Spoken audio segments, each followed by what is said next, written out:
فرق یہ ہے علم میں، ہم علم مصطفیٰ حاصل کرتے ہیں دارالعلوموں میں جہاں پہ واقعی رسول پاک کا علم پڑھایا جاتا ہے، اور آپ جا کر کے یونیورسٹی سے صرف سند لیتے ہیں۔ اس کا مطلب ہے کہ آپ ابھی فن مناظرہ کے اصول سے آگاہ نہیں ہیں۔ اگر ہیں تو ان 8 شرطوں کے بارے میں بتائیے، یہ قرآن اور حدیث میں شرطیں کہاں مذکور ہیں جس کو آپ نے ہمارے پاس ارسال فرمایا ہے؟ میں اپنی گفتگو کو ختم کرتا ہوں، اور یہ کتاب پھر میں بھیجواتا ہوں، ان سے کہیے عبارت پڑھ کر کے بتائے یہ شرط ہے کہ نہیں، اور یہ کتاب معتبر ہے یا نہیں، اور اس کتاب کے مصنف کو یہ معتبر مانتے کہ نہیں۔ اگر مانتے ہیں تو اس کے بارے میں بتائیں، اور نہیں مانتے ہیں تو کیوں، اس کی بھی وجہ بتا دیں۔ کتاب حاضر کیجئے شفیق صاحب، پھر لے جائیے آپ۔ مجھے سند لائیے، کتاب نہیں۔ آپ کتاب کیوں یار بار بار ہماری مرضی کے بغیر نہیں لا سکتے؟ آپ لے جائیے، سند بھی لے جائیے۔ ہاں، کتاب کو وہ رکھی ہے، ہم قرآن و حدیث کو مانتے ہیں، کتاب بات کی بات ہے۔ لائیے سند لائیے، کہاں ورحمۃ اللہ وبرکاتہ۔ بسم اللہ الرحمن الرحیم۔ حضرات، ابھی آپ نے ہمارے فریق مخالف کو سنا تو کچھ اس میں خلاف ادب باتیں مجھے تو لگی، پتہ نہیں آپ کو لگی کہ نہیں لگی، جیسے کہ بار بار لفظ جاہل کا استعمال کرنا آپ کے لیے اور بھیک مانگنا، تو یہ اخلاق سے گری ہوئی باتیں ہیں۔ بھیک مانگنا، جاہل کہنا۔ اگر نعوذ باللہ من ذالک ہم اگر جاہل ہوتے تو مناظرہ نہیں کرتے۔ ہم نے آپ سے ایک ہی سوال کیا تھا، وہ قرض آپ کے اوپر باقی ہے، آپ نے جواب نہیں دیا۔ اور رہی بات اس کی مناظرے کی کتاب کی، تو یہ ایک عالم کی لکھی ہوئی کتاب ہے، یہ مخلوط بھی ہے، مشکوک بھی ہے، اس کا لکھنے والا عالم معصوم نہیں ہے، یا اس پر ایمان لانا ضروری نہیں ہے۔ ہمارا اصل جو ہے وہ ہے قرآن اور حدیث۔ اگر آپ قرآن اور حدیث کے مطابق نہیں چل سکتے تو منع کر دیجئے، پھر اس کتاب پر بات ہوگی، اور اگر قرآن اور حدیث پر چلتے ہیں تو اس کتاب کو ایک طرف رکھ دیجئے گا۔ کلیئر بات ہے، قرآن اور حدیث، قرآن اللہ کی کتاب ہے اور حدیث رسول اللہ کی کتاب ہے۔ ہم ایسی کتابوں کو ان کے بعد مانتے ہیں۔ اگر قرآن کریم میں لفظ مناظرہ کہیں ہے تو آپ دکھائیں، حدیث میں ہے تو کہیں دکھائیں۔ جب قرآن میں نہیں، حدیث میں، تو اس میں کہاں سے آ گیا؟ اور رہی بات دوسری بات کہ جس طرح سے میں نے سند دکھائی 2، تو مفتی صاحب کو اپنی سند دکھانی چاہیے تھی کہ میری یہ سند ہے، تو جواب تو یہ تھا میری سند دیکھی، لیکن مفتی صاحب نے اپنی نہیں دکھائی۔ دوسری بات، مفتی صاحب نے کہا کہ صاحب اردو کا ڈپلومہ ہے، صحیح سے ان کو اردو پڑھنی بھی نہیں آتی ہے۔ وجہ کیا ہے؟ عربی اور اردو، ابھی آپ دیکھ سکتے ہیں، عربی اردو کا ڈپلومہ ہے۔ تو پہلا سوال تو یہ تھا کہ مفتی صاحب اپنی سند دکھاتے، دوسری بات قرآن اور حدیث کے مطابق بات کرتے، ایک عالم کی لکھی ہوئی جس میں صحیح بھی ہو سکتا ہے، غلط بھی ہو سکتا ہے، کیسے یقین کر لیں ہم اس پہ؟ یا تو آپ یوں کہتے کہ قرآن و حدیث پر ہمارا یقین نہیں ہے تو پھر اس کتاب پر بات ہوتی ہے، اگر یقین ہے تو قرآن حدیث کی روشنی میں بات کریں نا، قرآن حدیث کی روشنی میں بات کیوں نہیں کرتے آپ؟ لیجیے مولانا صاحب، کتنا ٹائم ہمارا؟ بات ہو گئی، 5 منٹ ہے نا؟ بات ہو گئی، بات ابھی نہیں، ابھی 5 منٹ ہے ہمارے 5 منٹ ہیں ابھی۔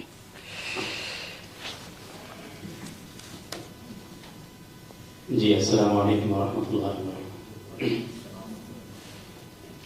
جی قبلہ مفتی صاحب سے میں یہ گزارش کروں گا، عرض کروں گا کہ یہ بھی آپ نے مناظرہ رشیدیہ کی وہ عبارت پیش کیا ہے، تو اس میں ینبغی بہتر ہے، مناسب ہے۔ ینبغی کا معنی قبلہ مفتی صاحب تائید کریں گے، وجوب نہیں ہے، اس کا معنی کہ لازم ہے، ضروری ہے۔ اور سند جیسے ابھی قبلہ مفتی صاحب نے فرمایا، یہ کتاب 400 برس پرانی ہے۔ آپ کے جو مؤلف مصنف ہیں حضرت علامہ رشید احمد جونپوری رحمۃ اللہ علیہ، ان کا زمانہ جو ہے 400 برس پہلے کا ہے۔ اس سے پہلے تو کیا اہل سنت اس سے پہلے نہیں تھے؟ کیا اس سے پہلے مناظرے نہیں ہوتے تھے؟ اور اس کے اوپر چلے جائیں گے، یہ جو اصطلاحات ہیں، مناظرے کی اصطلاحات یا فقہ کی تفسیر، اصول تفسیر، فقہ، اصول فقہ کی جتنی بھی اصطلاحات ہیں، نحو، صرف و نحو، یہ سب کی سب اصطلاحیں، کیا ساری اصطلاحیں زمانے نبوی کی نہیں، حتیٰ کہ کیا ہے حضرات صحابہ کرام رضوان اللہ علیہم اجمعین حتیٰ کہ دور تابعین کی بھی یہ اصطلاحیں بہت سی کچھ ہیں لیکن کچھ اصطلاحیں نہیں ہیں. تو سوال ہے کیا 400 برس پہلے اہل سنت نہیں تھے؟ کیا 400 برس پہلے مناظرے نہیں ہوتے تھے؟ بہتر ہے کہ علم میں دونوں ہم کیا کرنا ہو. دوسری چیز علم کا تعلق سند سے نہیں ہوتا ہے. کتنے لوگ ہیں کتنے بڑے بڑے دارالعلوم کی سندیں لیے بیٹھے ہیں لیکن یقیناً ان سے بھی عربی عبارت خوانی نہیں آتی. تو کیا اگر وہ جہاں آپ مفتی صاحب کیا خدمت انجام دے رہے ہیں اس ادارے کی آپ بھی معلوم کہ بہت سے طلبہ ہیں کہ جو سند حاصل کرتے ہیں اچھے نمبرات ملتے ہیں لیکن ان کے اندر کوئی لیاقت صلاحیت نہیں ہوتی, عبادت خوانی پر ان کو قدرت نہیں ہوتی ہے. تو پتہ کیا تھا کہ صرف سند ہی یہ کیا ہے جو آپ نے فرمائے علم میں برابر ہونا ضروری ہے. اس سے ہم بالکل اتفاق کرتے ہیں کہ ہاں علم میں برابر ہونا مناسب ہے, بہتر ہے, ضروری واجب نہیں ہے. کیا کوئی شخص اگر آئے دوسرے کیا ہے مذہب سے تعلق رکھنے والا اور وہ اپنے مذہب کا نمائندہ نہیں ہے لیکن وہ مذہب اسلام پہ اعتراض کرتا ہے تو کیا علماء کی ذمہ داری نہیں ہے جواب دوں؟ جی نہیں, سوال جواب نہیں ہے.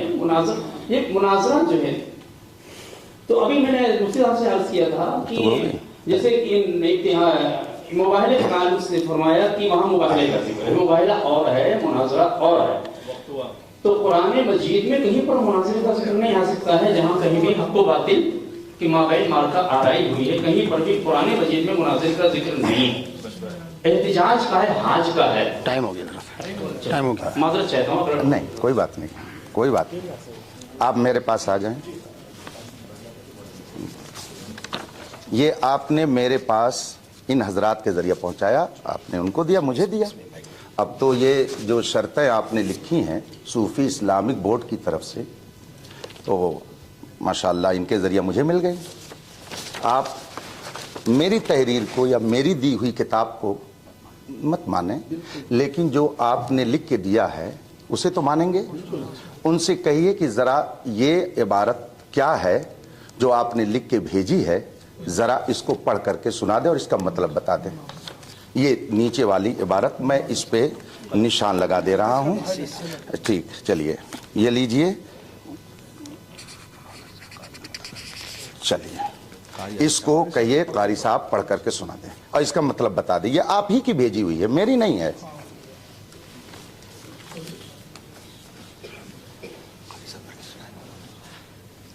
قاری صاحب پڑھ کر کے اسے سنائیں.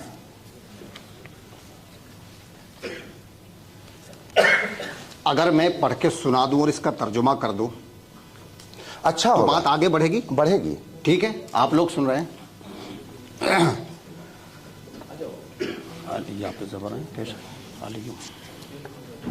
ٹھیک ہے, وہ تو آپ نے لکھ کے دیا, بات تو آگے بڑھے گی انشاءاللہ. علی مع القرآن والقرآن مع العلی لن یفترقا حتی یردا علی الحوض ھذا حدیث صحیح الاسناد. ترجمہ یہ ہے, علی قرآن کے ساتھ ہے اور قرآن علی کے ساتھ ہے, یہ ہرگز اس وقت تک جدا نہیں ہوں گے جب تک کہ حوض کوثر پر نہ پہنچ جائے. ھذا حدیث صحیح الاسناد, یہ حدیث اسناد کے اعتبار سے صحیح ہے. سن لیا آپ لوگوں نے, لائیے.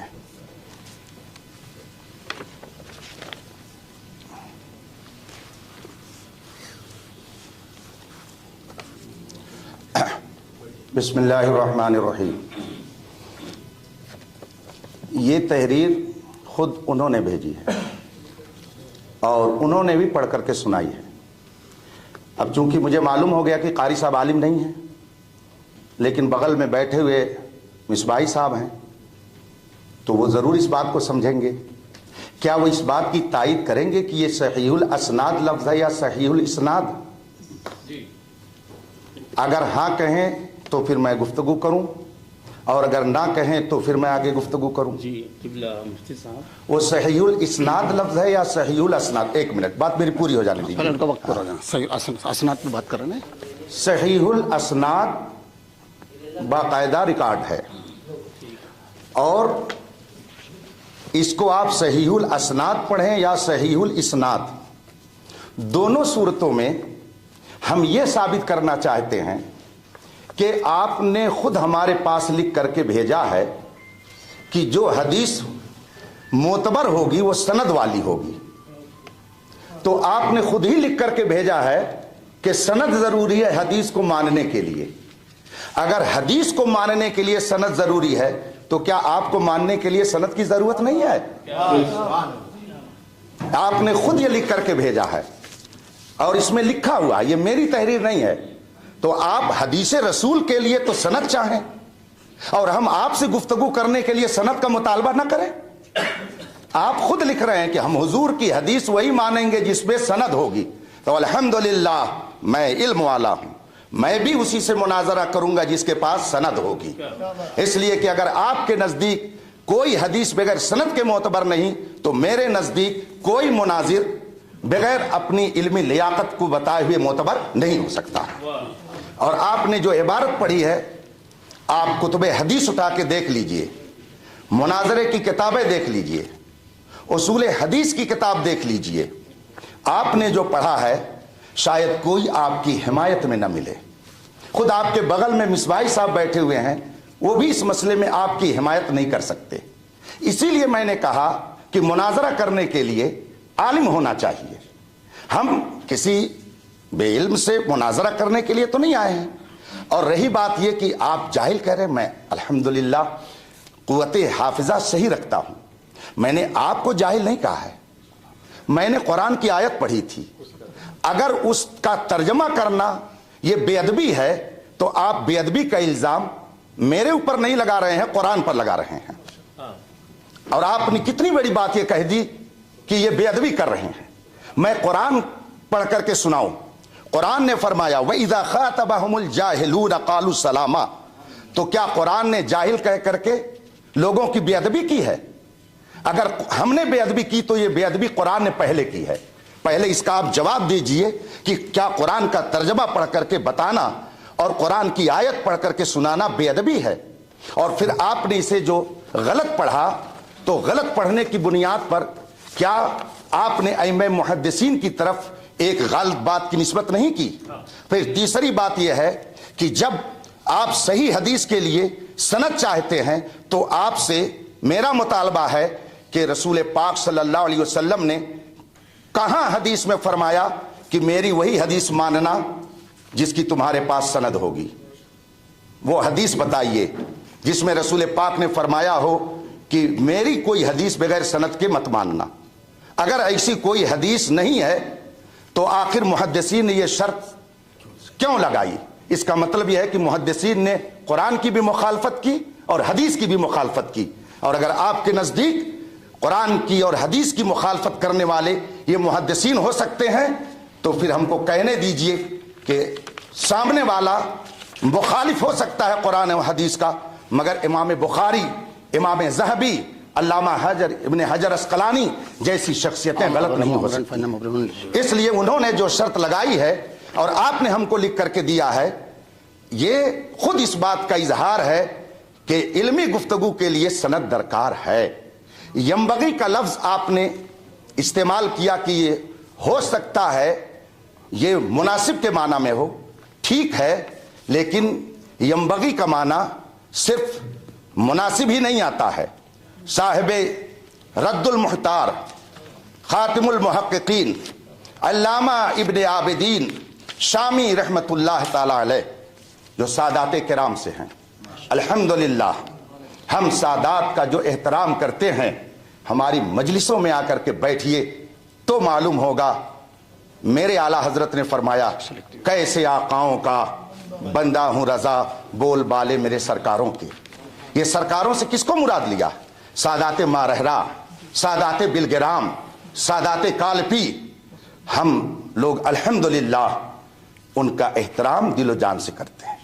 یہ ٹاپک نہیں ہے، لیکن علامہ ابن عابدین جو سادات میں سے ہیں، انہوں نے تحریر فرمایا کہ ینبغی کا معنی صرف یستحبو نہیں ہوتا ہے، اس کا معنی یجبو بھی آتا ہے. یجبو کا معنی ہوتا ہے ضروری ہے، تو وہ بھی معنی ہو سکتا ہے اور یہ بھی معنی ہو سکتا ہے. بہرحال میں نے پہلے ہی کہا تھا کہ اگر آپ کے پاس سند نہیں، مستند عالم نہیں، تو اب مجھے آپ سے جبریہ مطالبے پر کوئی اصرار نہیں ہے. آپ نے مجھ سے کہا آپ نے سند نہیں دی. الحمدللہ میری سند خود یہ مفتی شہزاد صاحب ہیں، اس لیے کہ یہ میرے شاگرد ہیں.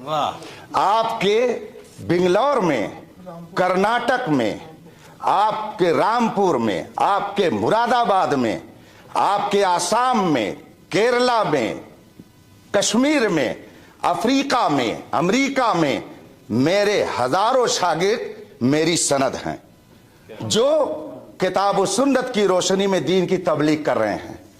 آپ آئیے اور آپ بھی آئیے. یہ مزید اطمینان کے لیے دارالعلوم علیمیہ جمدہ شاہی جو مبلغ اسلام علامہ عبد العلیم میرٹھی نور اللہ مرقدہ کی دعاؤں کا نتیجہ ہے. اور آپ نے مدینہ منورہ سے خط لکھ کر کے بھیجا تھا کہ تم لوگ مدرسہ قائم کرو، میں گنبد خضرا کے سائے میں دعائے نیم شبی کر رہا ہوں. اس ادارے میں الحمدللہ میں نے پڑھا اور سن 1990 میں فارغ ہوا، اور اس وقت سے آج تک حدیث، تفسیر، فقہ، اصول فقہ، مناظرہ، اصول مناظرہ، اصول حدیث، اصول فقہ کی کتابیں، منطق و فلسفہ کی کتابیں پڑھاتا آ رہا ہوں. اس زمانے سے لے کر کے آج تک یہ میری سندیں، یہ سب پڑھے ہوئے علماء ہیں جو مستند ہیں، اور یہ خود اپنی جگہ پر ایک لائبریری ہے.